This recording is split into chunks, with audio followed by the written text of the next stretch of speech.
Bien, lo que tenemos que ver ahora es cómo calculamos una derivada direccional.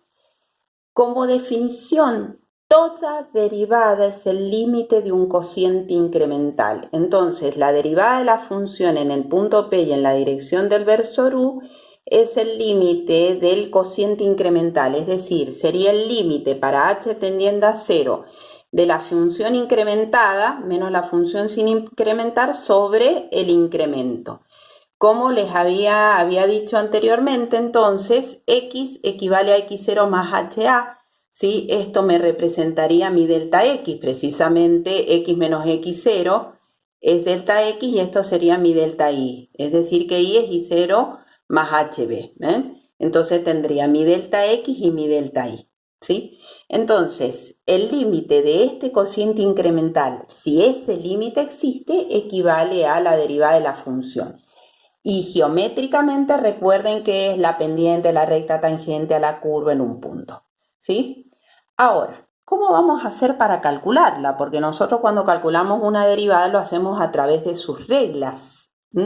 Entonces, la regla de cálculo es la siguiente. ¿Qué les dice? Es un pequeño teorema que les dice que si f es una función diferenciable en un punto, entonces puedo calcular la derivada como la derivada de la función en un punto y en la dirección del versor U como la derivada respecto de x en el punto por A más la derivada respecto de y en el punto por B, ¿sí?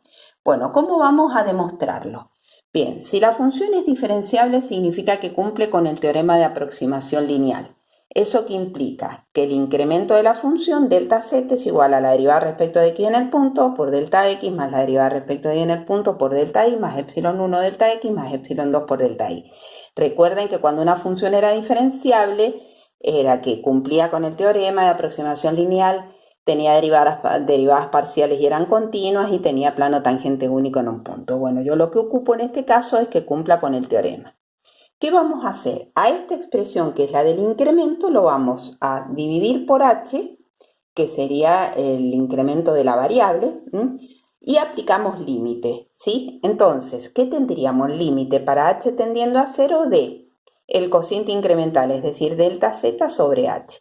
Y vamos a aplicar entonces el límite a cada uno de los términos del teorema de aproximación lineal. Entonces me quedaría límite acá, límite ahí, límite acá y límite ahí.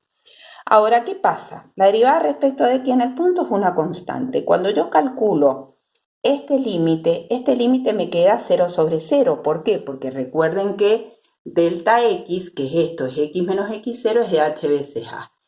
Pero, precisamente como me queda 0 sobre 0, yo puedo reemplazar mi delta x por ha.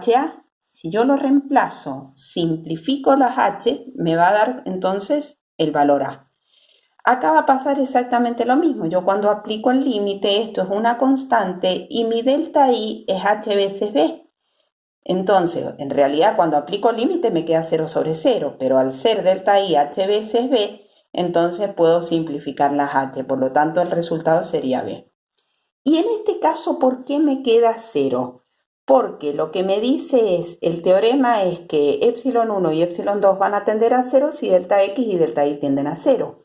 Como h tiende a 0, ¿sí? Entonces delta x y delta y también van a tender a 0 por la expresión que tiene delta x y delta y. Entonces, si h tiende a 0, delta x y delta y tienden a 0. Por lo tanto, epsilon 1 y epsilon 2 tienden a 0. Entonces, todos estos dos términos se me hacen 0.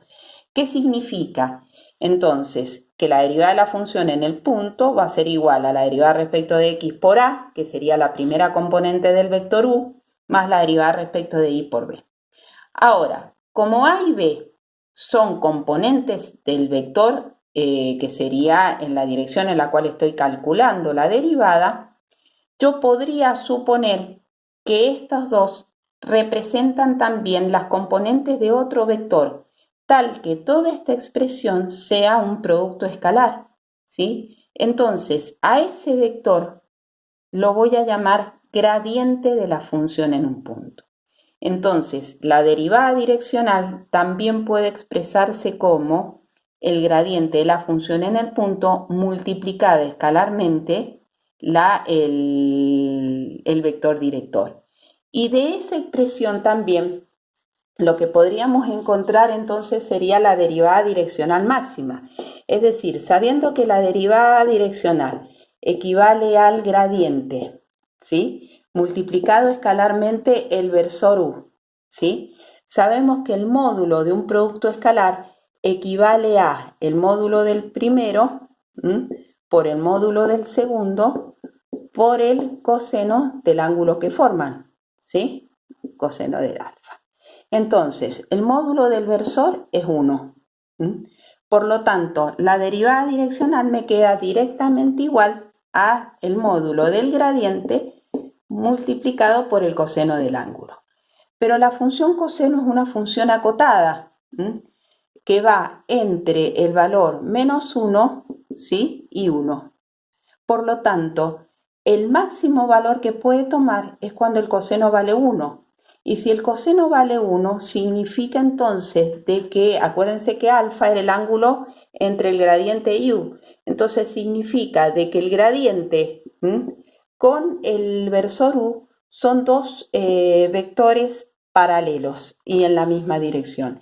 Entonces significa que la máxima derivada direccional ocurre en la dirección del vector gradiente y su valor es directamente el módulo de ese vector gradiente, ¿sí?, en el punto correspondiente. De igual manera, la derivada direccional mínima significa que en realidad estoy calculando la derivada en la dirección contraria, ¿sí?, al versor u. ¿Y qué ocurre cuando la derivada direccional es igual a 0? Es decir, cuando esto, el coseno del ángulo, me da igual a 0. Entonces significa de que el vector gradiente y el versor u son perpendiculares entre sí.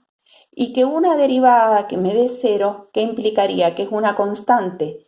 Entonces, ¿qué significa? Que en esta dirección, es decir, cuando el gradiente y el versor u son perpendiculares, entonces la función se comporta como si fuese constante.